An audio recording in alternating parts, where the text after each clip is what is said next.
The Blokebusters podcast is a proud member of the Pod Bros Network, where you can find us as well as other excellent podcasts such as Sarcasm City, Worst Millennials, and Late Night Gamers at podbros.com. Now sit back, relax, and enjoy another episode of the Blokebusters podcast. Tonight's story is somewhat unique and calls for a different kind of introduction. Who's going off? Today we are canceling the apocalypse! Wait a minute. You ain't heard nothing yet. And this is? Lilu Dallas Multipass. Frankly, my dear, I don't give a damn. Houston, we have a problem. Have you tried turning it off and on again? Gentlemen, you can't fight in here. This is the war room. Now, where was I? Welcome to episode 118 of the Blokebusters podcast. I am Paul, and today I am joined by Paul, as in Paul Preston from themovieguys.net. How you doing, sir? Hello from the West Coast. How are you? I'm doing quite well at the moment. Well, we're on fire. But never mind that. Let's talk movies. Yeah. I mean, you need something to take your mind off it, so may as well talk about El Camino for a little bit. Yes, thank you for... And people are staying home because of fire, so here's something for you to watch while you're staying in your house. Yes, rather than actually trying to get away from the fire, you can stay inside and watch a film about someone trying to get away. So, really live the dream there. But yes, so first and foremost, I'll get our nuts and bolts out of the way really quick, and so we can dive straight in. So if you want to get a hold of us about absolutely anything, we are Blokebusters, found pretty much anywhere you can find things. Facebook, Twitter, Instagram, we are Blokebusters. You can go to blokebusters.com if you wish. I am terrible at keeping that up to date because I have a 3-year-old daughter and no time. So, sorry, but it is very nice there. It looks lovely. I'm kind of proud of it. So, hopefully by the time you hear this, it will be up to date. And you can email us at theblokes@blokebusters.com because, hey, we like talking to you. We like hearing from you. Just get a hold of us if there's anything you want to say at all. We are so bored. We need stuff to talk about. So, no slam on Ohio, but no, absolutely not. Fascinating place, full of interesting people. Yes, very flat here. Other than that, we're fine. So yes.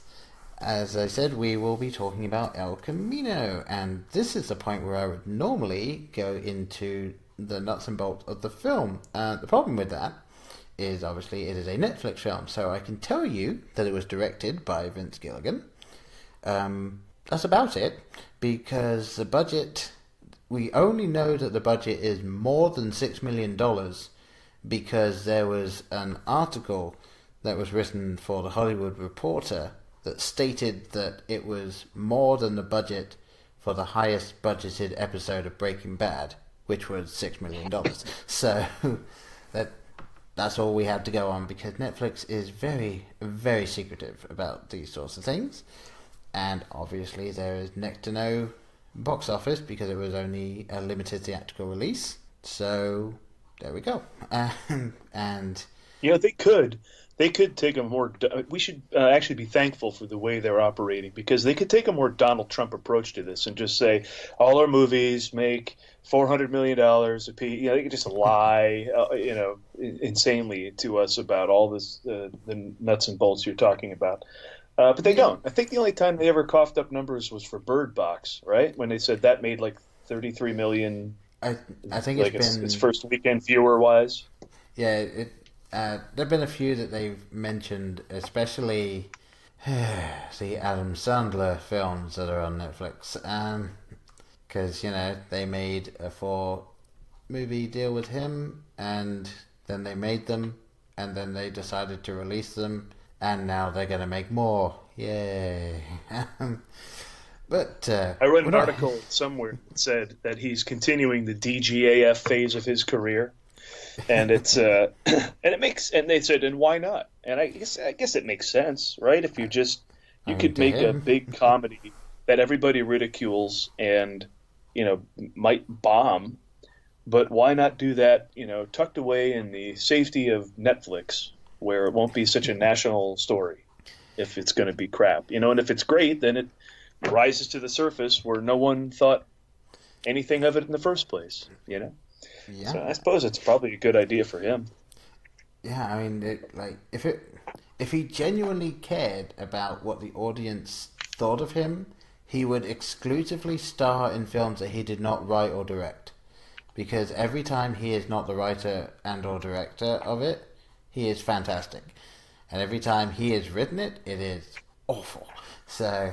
And I will back up your point by saying I saw an early version, or not a version, but in the final version, but an early screening of Uncut Gems, the new film he just made with the Safdie brothers, who made Good Time.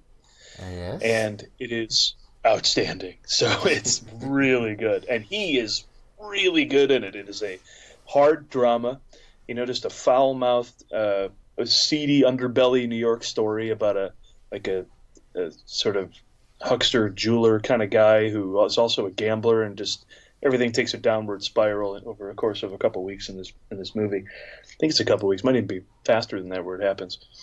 But the Safdie brothers are the true geniuses behind that movie, and not only in creating just a really good film, but then soaking another fantastic performance out of Sandler, like along the lines of what you saw with the Meyerowitz stories or Punch Drunk. His dramatic turns have been quite good. Yeah, it's actually kind of fun. I know we're getting off topic here, but it's actually kind of funny how all of these comedic actors that stray into the drama roles, and they do phenomenally. Steve Carell, for instance, and Will Ferrell. I'm perfectly willing to stand here and say I hate pretty much every Will Ferrell comedy, with the exception of Stranger Than Fiction, and yet I love seeing him in the serious stuff because I think he's just so good at it. Yeah. Yes, I apologize come on, you to love everyone. Elf. You gotta love Elf, right? No, sorry. No. Yeah. All right. Yeah, I wish I did. It would make my life easier since Elf is one of my wife's favorite films of all time. But nope. Well, to your point, this Uncut Gems will be theatrically released, and it's really good. Okay. As opposed to its Netflix films, which you'll have to tell me about because I haven't seen any of them. Don't. Just don't. Except Meyerowitz story. Yes, definitely. Again, the ones that Adam Sandler specifically has made himself, just don't even scroll over them. Go down to the next category, and then just keep going. Yeah. But yes. Anyway, El Camino, the reason we're here. So, I think it is safe to say, right now, spoilers for this film, because, well, we can't talk about it without spoiling it. So, yeah. I guess the important thing to start off with then is, clearly you've watched this, and I assume you watched this because you were a fan of Breaking Bad. So, what were your thoughts on Breaking Bad before watching this film? Well, Breaking Bad was excellent, and it follows the line of a film or TV show I watched before that called The Shield, which I also thought was excellent, where both main characters just dig themselves a hole and spend the show having to get out of it. Ozark is doing that same thing right now, and if you can be sublime with the writing enough to pull that off, where it's still captivating and and dark and interesting. That's great, and all three of those shows I think are doing that. It's sometimes tough to pile on such stakes and pull it off, but Breaking Bad does. And I don't know if you're watching Better Call Saul, but that is currently the best show on television. This Vince Gilligan is no joke, as we all know from now. Clearly now it's been made clear that he's just a maverick on television, and that carries through to the film.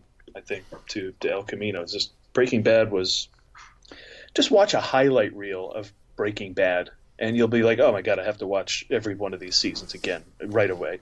It's such good casting too. I mean, just outstanding film, and it made me excited that we get to see. I didn't know I wanted to see what happened to Jesse Pinkman until I did, and then I was so glad I tuned in to find out. Yeah, I mean, I remember watching Breaking Bad. I started watching it when it was airing its 4th season, because I think it landed on Netflix. So I watched it, and then by the time the end of the 5th season was airing, I caught up to where it was on Netflix, and then it all landed, and I think I finished the last half of that season in like a week, and it was just one of those shows that I was totally sucked into, and I thought it was a great ending, like one of the best endings to a TV show I'd seen, and that's surprising to me. I mean, there are so many shows that are great, but how do you end it? And the show kind of ended in a way that felt very natural to me. Like there was nothing that I felt was left unsaid. And then this film came out, and I will say, as a result of watching El Camino, I am now on Season 2, Episode 2 of my rewatch of Breaking Bad. Have you gone on to Better Call Saul?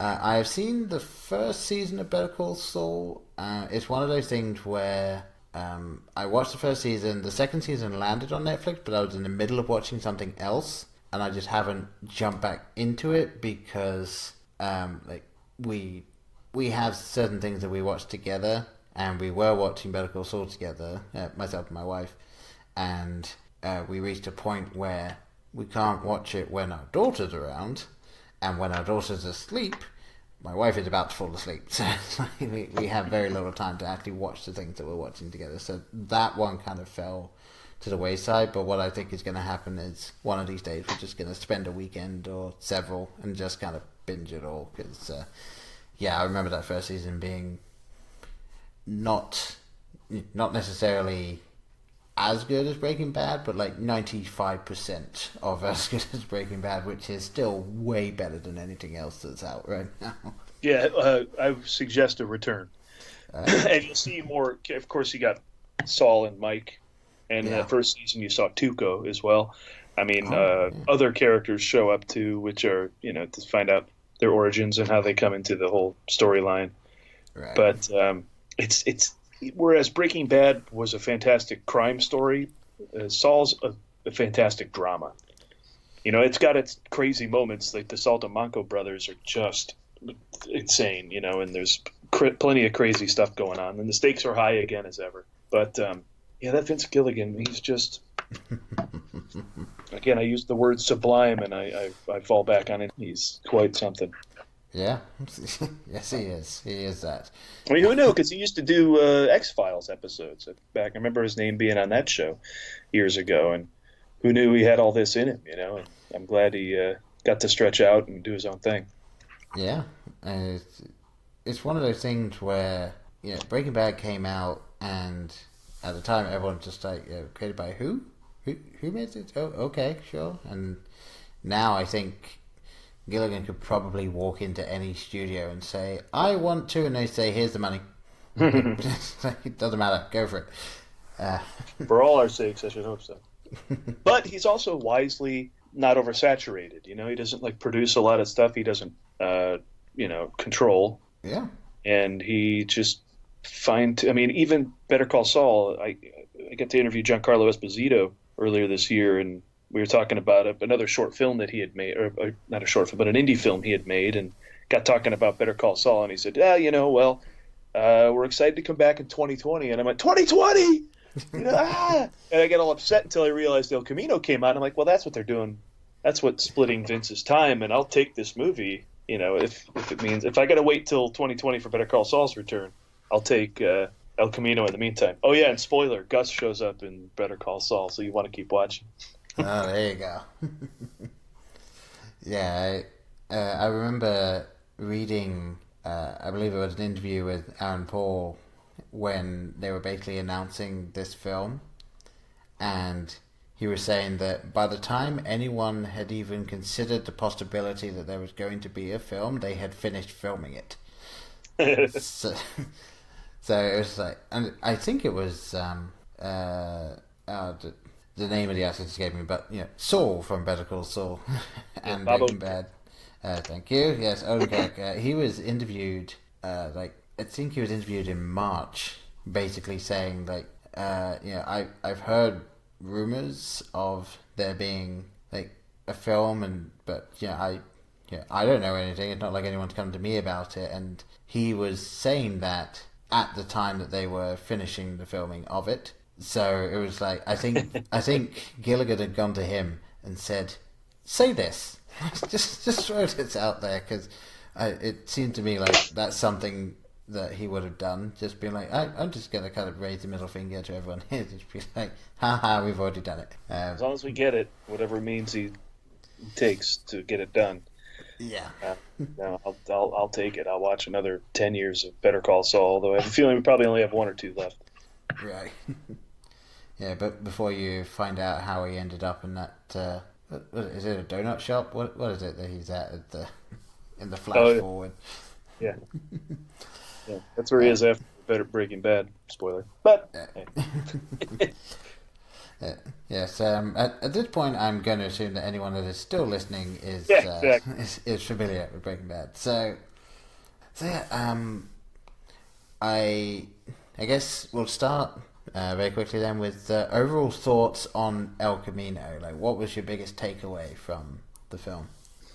Well, again, an extension of the quality of Breaking Bad. So there's no disappointment. So, they make features sometimes of television shows, and I kind of go, like the Twin Peaks Fire Walk With Me kind of lost me. It went into a whole nother world of weird, whereas the TV show at least kept itself on a whodunit course, or what happened to Laura Palmer. And by the time we got to the film, Lynch just went nuts, and here's a bunch of crazy stuff. And I was like, all right.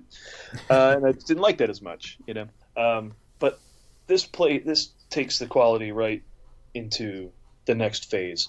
The writing is top notch. The technical elements are great. And the best thing about it is Vince Gilligan has always assumed his audience has patience and intelligence.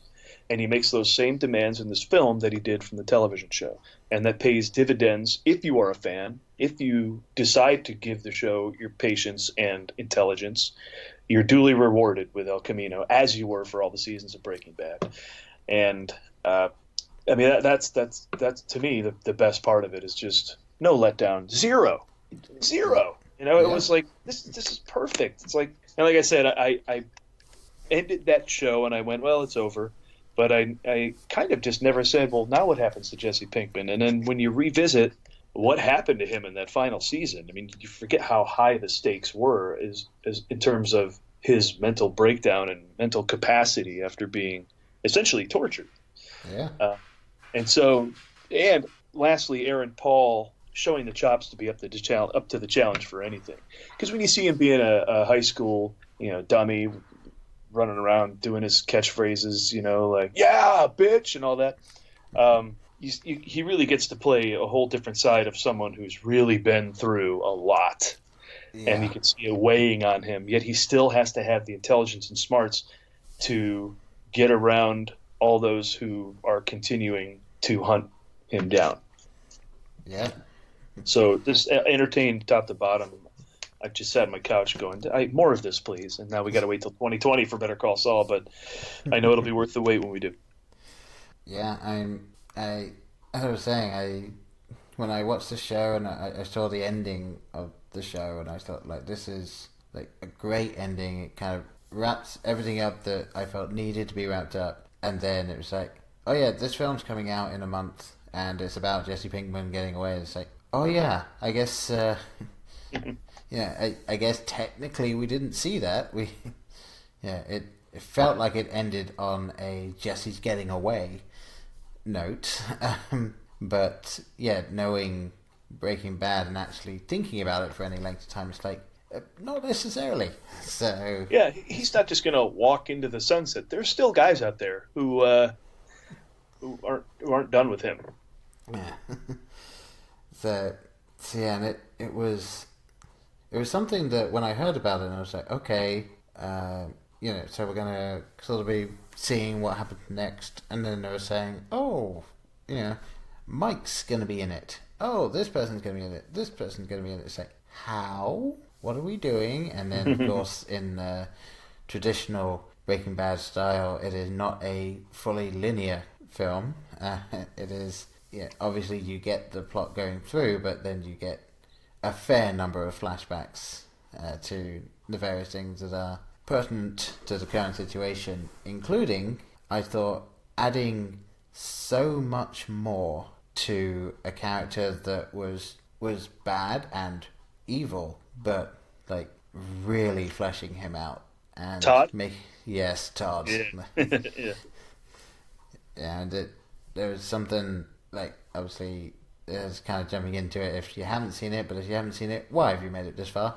But yeah, the moment in the film, which is possibly the best single moment in it, just in terms of like character, is when you see Todd driving along and he's like singing, whistling to himself, he's enjoying it, and then you realize that Jesse isn't beside him anymore.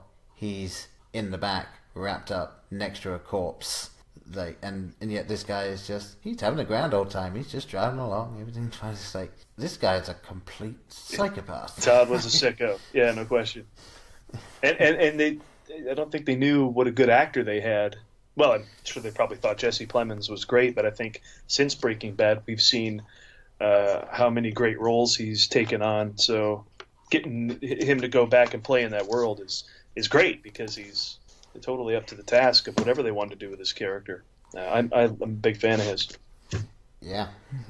And obviously people might also know him from Black Mirror, and definitely one of my favorite things in that is when he was Captain Robert Daly in that, and it was kind of the same kind of thing, where it's, at least in that, it's someone who is kind of living his desire to be able to control people. Like, this is someone that can and does, and he does it entirely nonchalantly.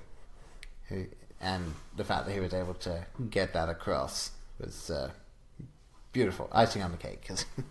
Mm-hmm.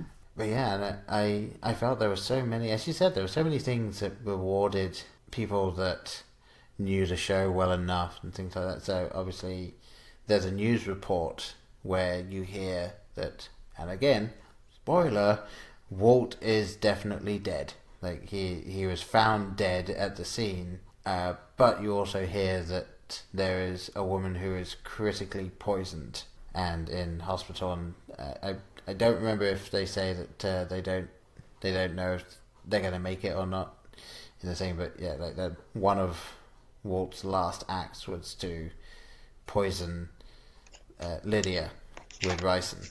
So yep. The stevia, right? Yep. Yeah, it's so many just little things that are there, and then of course you've got Skinny Pete and Badger. Well, Skinny Pete, yeah, you saw him in the trailer, so it's not too much of a surprise that he showed up. But it was fun to see Skinny Pete and Badger kind of take over the first half hour of that movie. They were as weird and fun as they always were. Their introductory scene with they're playing a video game, I think, and the dialogue is typically stupid from those two. And then they play a big role in Jesse's first attempt to escape those who keep pursuing him. And that movie, man, it's just from one suspenseful scene to another as he's got to piece together what to do next to break free of this whole past. Man, just so good. Yeah, and it was one of the things where somehow the tension did just keep rising, and it's like, it really was, every single time there was a point where it felt like Jesse was close to getting out properly and actually being able to make it, like, the right thing or the wrong thing would happen, and it would ratchet up that tension just a little bit more. And oddly, the end of the film, I felt it didn't necessarily give you a big all that tension's gone moment. I mean, obviously there was the shootout at the end, but I didn't feel like that was stereotypical, big cathartic ending. But even with the ending being as slow as it was like just that slowness and that lovely scene at the end was sort of the slow release that the whole film needed. And it was again, it was perfectly paced, this film. I think it was just so well done. I genuinely wish I had the ability to do that stuff as well as some of these people do. Yeah, you're making me want to watch the film again. See, the Breaking Bad, the thing that Gilligan wisely did was take this sprawling crime drama and bring it back to Jesse and Walt. And he knows that's what the whole show is about. And what in Walt's last moments can he do for Jesse, or does he want to do anything for Jesse? Has he really gone so far that he's left Jesse behind entirely? And so you get that satisfaction in the final scene. And then just what about Jesse? And I hadn't thought about it at all. And now when you see it, you're like, I do want something for him. And when you see the final shots of El Camino, you just get so gratified as to how his story ended up playing out. Now, I will ask, what was for you the most surprising cameo, I'll say, in it? I mean, obviously, most of them aren't cameos, they're actual full characters that are in it for long periods of time, but in terms of the characters from Breaking Bad that make returns, like, what was the most surprising one for you? Well, I think you said Mike, right? Because we're all like, well, Mike's dead. So what is Mike doing here? And then, of course, he has an early scene that sets up, I think, where the whole movie ends up going. And that was cool. And he's so great on Better Call Saul, too. I just watch anything with Jonathan Banks in it nowadays. Yeah. Yeah, that man, I think definitely a fan favorite character in Breaking Bad, and it was nice that he got to come back kind of for Better Call Saul. But there's Gilligan just making the right choice again. When you think about, what's Mike going to come back and do? Is he going to kick a guy's ass? Are we going to see him like? It's just a simple scene by the water. They're talking about the life and their fate, and can they control it, and how, what do they want to do? And it's just so much more elegant than a mishandling of those characters. Like, we haven't seen these characters in a while. We got to have a drug bust and all this crazy stuff. Instead it was just all so tampered down to just what we need and not overdoing it. Like a lot of major films do. Gilligan again just has that touch to do it right. Yeah, and if you really think about Mike as a character, I mean, yeah, he's sort of the fixer, he's the guy that gets things done, but he doesn't want to have to do that. He, definitely the type of person, he'll sit and talk to you about anything for ages. He'll have these discussions with you, and it's like, when making a film like this, as you say, the stereotype of what is Hollywood going to do is he would come back and he would be, John Wick light, as he kind of is. Yeah. But no, they actually went with, if we're going to have this guy come back, what's it going to be? And it's obviously Jesse thinking back to just a solemn moment where he was thinking of what to do now. Like, if you're out, what do you do? And, of course, Mike is the one that gave him the idea, because he would. And it's a sad moment, too, because Mike didn't get that moment for himself. Yeah, very much no. But for me, the most surprising cameo was Kristen Ritter as Jane. Right. I did not see that coming. Also sad, to see them happy together. Yeah, and I read something a few days ago that actually pointed out that the brilliance of this film is that the last flashback that we get in this film is not Jesse and Walt, it's Jesse and Jane. Mm-hmm. And it's just like Jesse kind of being able to sink into, this is what it could have been, this is what it can be, getting out and being quote unquote happy. Beautifully done. Yeah, you're right. I forgot that's a very emotional scene in context. They're not being that emotional in the scene, but when you just see a happy Jesse Pinkman moment, and you forget how rare they were, and of course how that one turned out. Yeah. It's again, man, just that freaking Vince Gilligan, man, that guy, I'm telling you, it's crazy. Just so, I have an inability to be unimpressed by that guy. Yeah. So do you have any standout moments from the film that really stuck with you, or that you were just sort of in awe at when you saw it? Well, it was great to see Robert Forster again, because it's probably one of his last performances, right?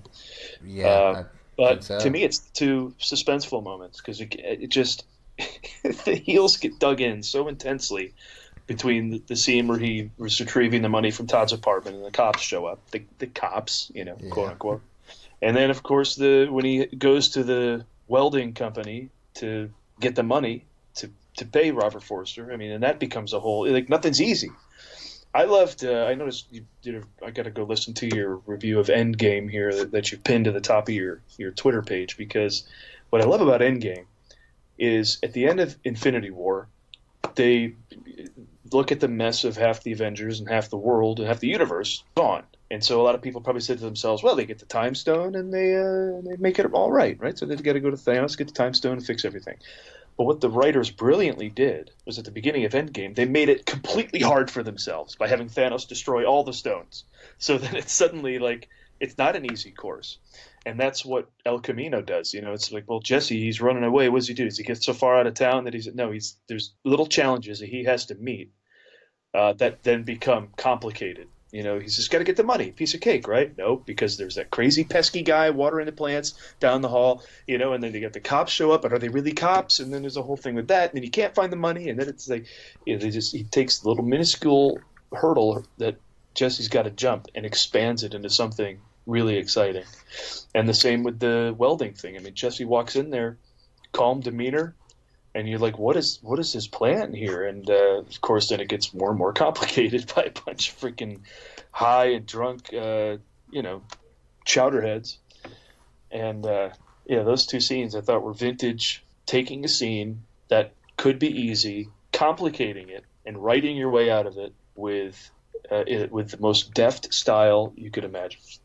Yeah, and I would say I could tell you my favorite shot from the film, and it's actually in a scene that you mentioned. Is when he goes to the apartment to find the money, and he, again, fantastic pacing, because you don't even think about it when you're watching it. It's like he tears that place apart, he can't find anything, and then he opens the fridge and he realizes there's something, and he pulls it open, and the second he does that is when people turn up, so he has to hide. And then the shot of him where he's hidden in darkness, and all you can see is the barrel of the gun. I knew you were going to say that. Yeah, that's a great shot. Yeah, probably my favorite shot, as in still image from the film, I think, is that, because it's a beautiful shot. And as I said before, just Todd just singing along in his car, and that whole just what does it take for someone to be carrying a prisoner and a corpse of someone that you killed wrapped up in your carpet from your apartment, and just to be like la la la la la, just singing along. It's just amazing. But it's not cartoonish though. No, not at all. And it's not glib. There's Todd is he's scary. Yeah, and he has to be, or else you lose all tension of the entire middle part of that movie. Yeah, and there was something that I didn't actually fully realize until I went back and had another look at it. The scene where Jesse goes to the people that took 2/3 of the money, and it's just trying to get it back, and they end up having a Wild West showdown, quick draw. Yeah. I did not realize that Jesse shoots him with the other gun. Oh, really? Yeah. That was the deal. Yeah, because they specifically. I mean, this is Gilligan again being very deliberate. You see him pull not the one, but there's two guns out of his dad's safe. Which, by the way, I'm glad he didn't go back to their place and steal the money. I'm glad he went back to get the guns to get the money from the other guys. It just shows even a little bit of they may not have had the money there that he needed, but the story just guiding itself, where Jesse doesn't go rip off his parents, but he gets what he needs to go get the money from the guys he should get the money from. Yeah. But yeah, clearly when he pulls out the two guns, there's an option there for that, and it's just great writing. Yeah, and it's so and direction, cool. and direction, I should say, writing and direction. Oh yeah, top notch.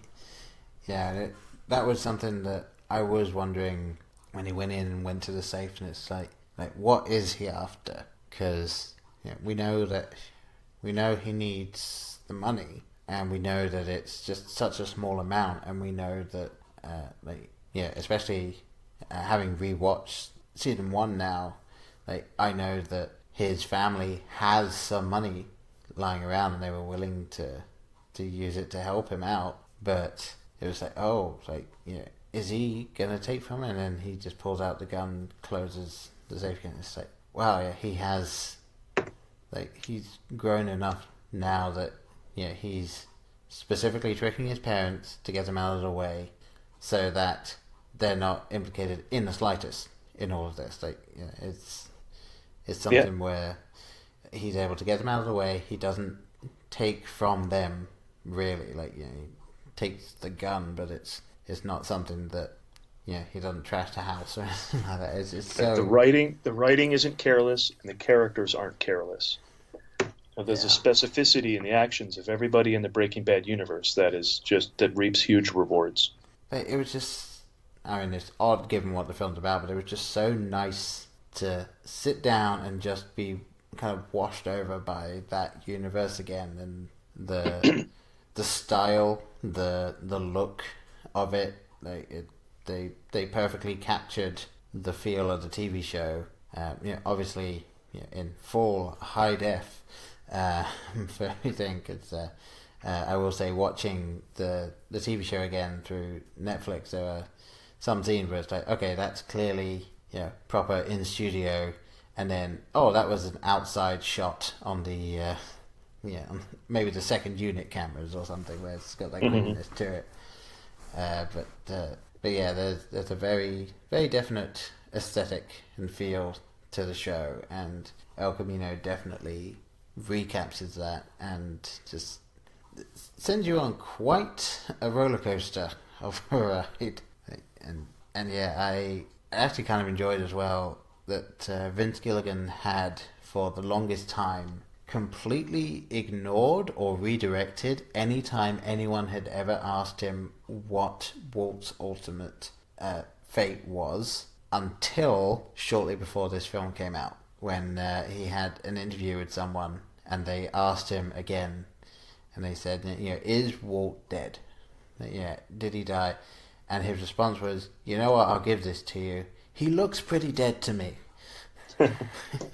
And then, of course, in case you really needed it, they did have that news report, and I'll kind of give it to him as well. I would not have been surprised if somehow Walter White had done some science thing and had figured out a way of faking his death at the end of it. I'm so glad they didn't do it, but it was an avenue that I feel as though they could have done if Vince Gilligan wasn't this dedicated to the universe, to characters, and to his vision for everything that happened. So it's a tragedy, In the end of Hamlet doesn't ride off into the sunset. It's although his is more tragic for him, but I guess I should refer more to characters who act in ways that are dangerous, perhaps despicable.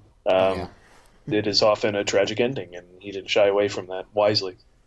Yeah, there's so much in the show that is it is just a full-on tragedy, and often it's a tragedy of their own making. Mostly Walt's, but there are many things that happen. It's if they hadn't made the choices they had, people would still be alive. Things would not have happened.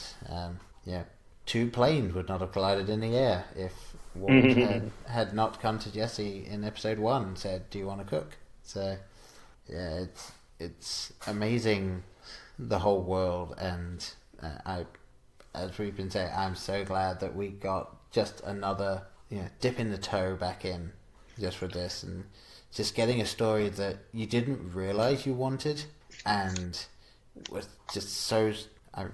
I was about to say so surprised by it, but I'm not surprised that they did it well, because they had Skilligan doing it all again. So. I'll tell you what I was surprised by, that this didn't come out on AMC. I'm shocked that AMC. I guess Vince Gilligan must have that much control over his own content that he could even choose after the run on AMC of their show and his current show. He was able to say, "I want to release this on Netflix." Which is clearly where a lot of people saw Breaking Bad for the first time. But you'd think that would make even more a reason for AMC to be like, no, now that everyone loves it, let's bring them back to us, But so I don't know who made the call there that it came out on Netflix, but there is going to be an airing on AMC. They just haven't arranged a date for it yet. Gotcha. Yeah, Netflix is weird because I still have a problem with them. In that, I love going to movies in the theater. I love the larger-than-life, the overwhelming experience. I don't like at any moment someone knocks on my door or the phone rings or whatever. Things happen.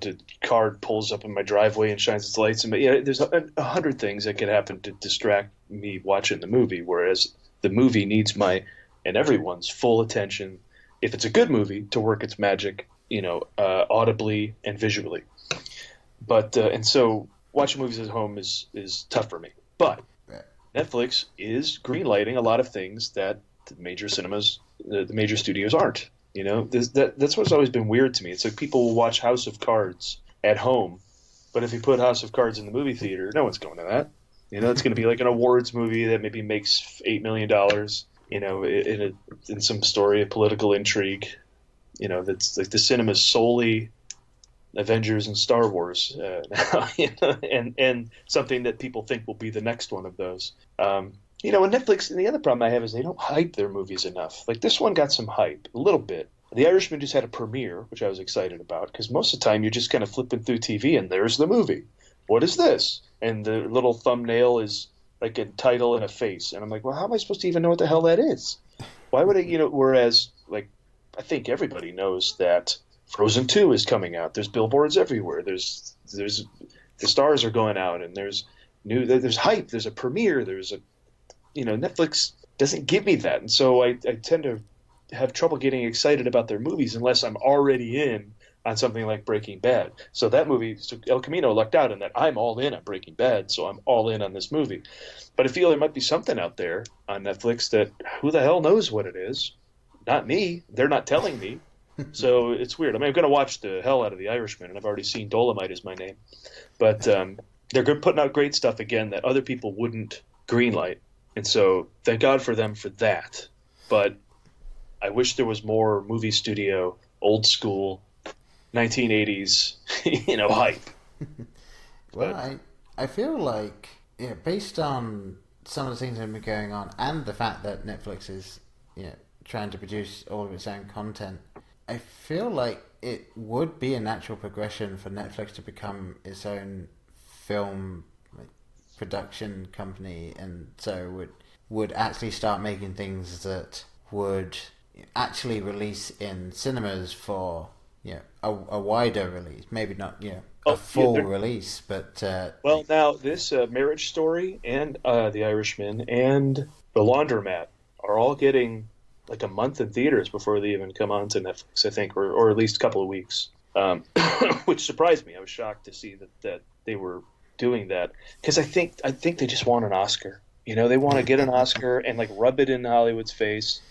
They had a great shot with Roma. I think they got another great shot with The Irishman, and they're going to just keep going down that road until. I mean, has an actor from a Netflix movie won anything yet? I don't think so. Roma won Best Foreign Film, so that's an Oscar, right? It did. I think it won Best Foreign Language Film. So they have an Oscar, but they want Best Picture, man. I could tell Sarandos wants it. He's like, and we're gonna just keep bringing in the bigger names and the higher talent until we get it. I don't know if El Camino has the cachet to pull that off, because it's basically an extension of a television show. but I think The Irishman is their bid this year. Yeah, well, I remember last year there was the whole thing about should Netflix film be allowed in, and they were saying, well, technically, the ruling states that it has to air in it. I can't remember the specific rule, but it was something like it has to air in like at least 95% of cinemas across the country to be allowed in, because it has to be a wide release film.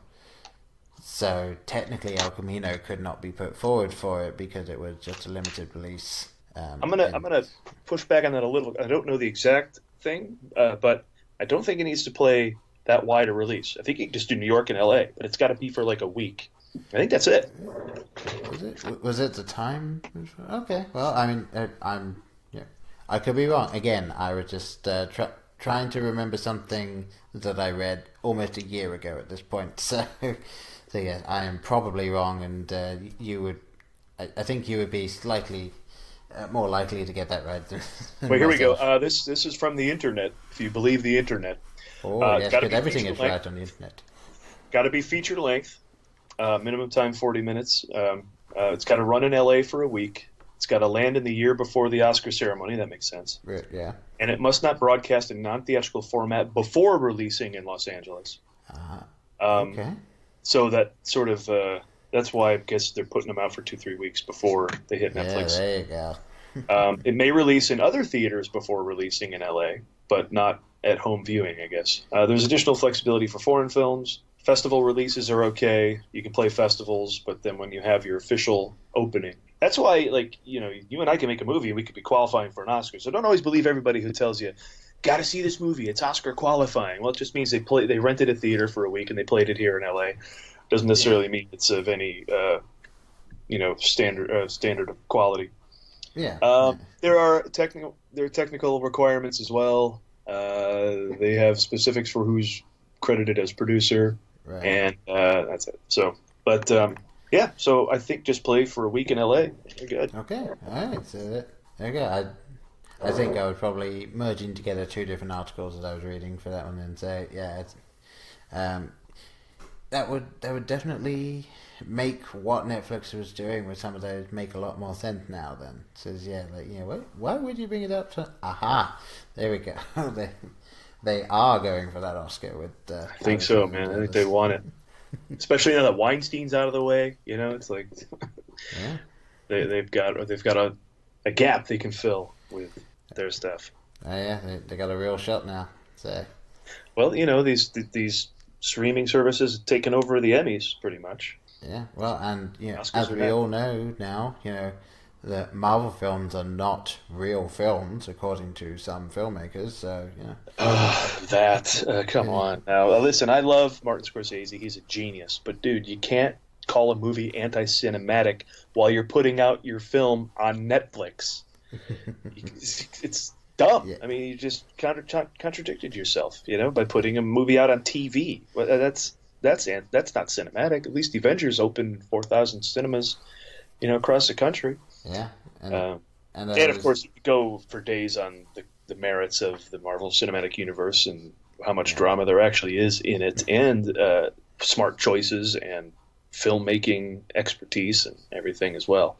Yeah. I think my friend Ray Scalacci, he writes for themovieguys.net, my website, and he said Marty's just angry because he came up in the ranks in the 70s with Brian De Palma and Francis Ford Coppola, who's already chimed in on this as well, because their buddies, George Lucas and Steven Spielberg, went off and made $1 gazillion, and the other guys didn't. He's still angry about it, but that may or may not be true. It's a good theory, but either way, let people make their movie. It could say it sucks, but you can't discredit its presence. I don't think. Yeah. Well, and there is also the fact that it's kind of a stereotypical joke, but it is the old guys being annoyed at the new style. Like that never looks good, right? Yeah. It just looks bad as a look. Yeah, this isn't how we did things in my day. Oh, yeah, back when you were trudging uphill both ways to film a scene. Mr. Yeah. Scorsese. Is that what was happening at USC Coppola when you were in Southern California? You're fine.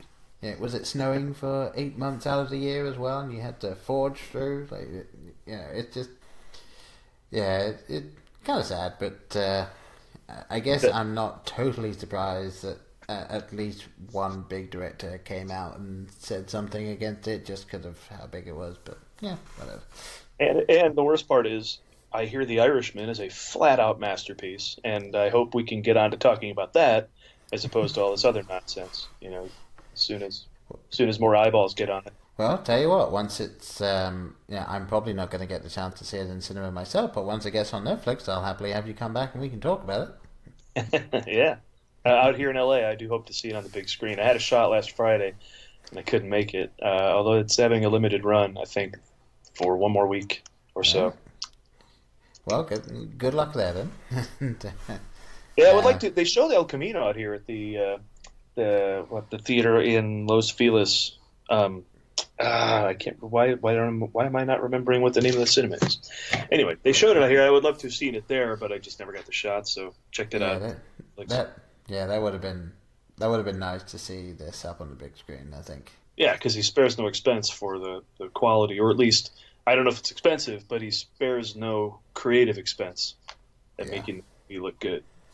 Yeah, no, I was going to say, obviously we tangented a little bit there, but I was going to say, I planned to say, well, what are your final thoughts on the film and stuff? But I think we pretty much have said the same thing throughout this, which is just amazing direction, amazing writing, amazingly acted by pretty much everyone in this thing. I mean, it's just stunning to see, and if you were at all a fan of Breaking Bad, you just have to watch it. It's just awesome. And I hope it bridges viewers to watch Better Call Saul, best show on television. Yeah. This episode sponsored by Better Call Saul. You wish. Yes, I do. Wouldn't that be nice? On the Movie Guys, we used to sponsor, we used to pretend to be sponsored by places just so they pay us to stop saying they sponsored us. Planters Peanuts. When you want to lure a small child into the back of a van, nothing's better than Planters Peanuts. Oh, I'm sorry. You want to pay us to stop saying that? It never worked, but... Planters Peanuts. The poor man's Reese's Pieces. Right. Hey, stop saying that. Ooh, for how much? I really do like that as. Hey, the theater I'm thinking of here in LA was the Vista Theater. It's one of the super nice one-screen theater here in LA. They've moved on to Jojo Rabbit now, but they had El Camino, I think, there for a week. I wish I could have made it out. It's third season, so out here that means they'll have industry screenings all the time. One-nighters, they bring out the cast and crew and for Q&As and things like that. When I saw Uncut Gems, that Sandler film, he was there with the Safdie brothers, and so 'tis the season for those kind of screenings all up and downtown. So hopefully I'll get out to see El Camino sometime on the big screen. But in the meantime, can't recommend it enough for those sitting around the house looking for something good. You will not be disappointed. In fact, you'll be damn impressed. Yeah, I mean, let's say that you were considering going out to see a film. So you gotta drive out there, park, get the tickets, maybe get something to eat if that's your thing, sit down, watch it, get back out to your car, drive home, all of that. Instead, you could watch the last episode of Breaking Bad and this in a row, and you would still be saving time. So I say just do that. Yeah, it's always tough for me to say something against the glory of a movie theater. Yeah, but El Camino is that good. But, go out and see something else in the theater to sort of offset that. You got to keep both alive, in my opinion. Oh yeah. I mean, tell you what, watch this on Friday night, and then on Saturday go see Jojo Rabbit. The two ends of the spectrum there. Yeah. All right. Unless you had anything else that you specifically wanted to say, I think I've recommended it enough. I've been repeating myself. I would, because it's just worth heaping praise on, man. That Vince Gilligan. Now, if Better Call Saul wraps up, I sure hope he gets into films, because he's got the chops. Yeah, definitely, and I know that Aaron Paul had a few things here and there outside of Breaking Bad, and most notably probably the Need for Speed film, which I have not seen, but I know was kind of received as meh. But pretty much. And I don't watch this, but apparently he's on Westworld now. Oh, okay. But I've never seen it. But I think he's showing up on that for either the upcoming season or he's already on there. One or the other. I believe he's currently filming the season 3, so I'm looking forward to that. But yes, I would say the one thing I think we didn't do enough of is just kind of sing his praises, because we touched on it, but yeah, he is obviously the driving force of this film, and he knocks it out of the park. Yeah. Yeah, the man is awesome. Yeah, and a lot is asked of him too. I mean, his character's been through hell, and it's there on his face and in his actions, and you believe it. That's all I ask for. You can tell when an actor is phoning it in, and you buy him. Yeah. And it's funny, in that flashback with Walt, you get to see the old Jesse. Dude, bro, we're eating, and he's like at the buffet, and he's totally Jesse, and you see how much he's changed, and it's worthwhile to notice, not just how Vince expanded and grew that character, but how Aaron Paul was up to the task every step of the way. Yeah. I mean, again, just having watched the first season, just like season 1 Jesse is just so different. It's amazing how much he ends up changing, and I'm getting close to his first major change and first major reason for everything that happened. So yeah, I'm looking forward to it. But yeah, yeah, thank you very much for coming on and talking about El Camino and a whole bunch of other things as well. My pleasure. It's earlier here for me than it is for you. Yes. Why don't you let people know, if they wish to get a hold of you in any way, shape, or form, how should they do that? Sure, you can go to themovieguys.net or follow at The Movie Guys pretty much everywhere there's social media. We're always throwing up jokes and links and all sorts of other news and things up there. That's at The Movie Guys, Twitter, Facebook, Instagram. Pretty updated. I don't have a 3-year-old. I have a dog, so I think most everything would be up to date on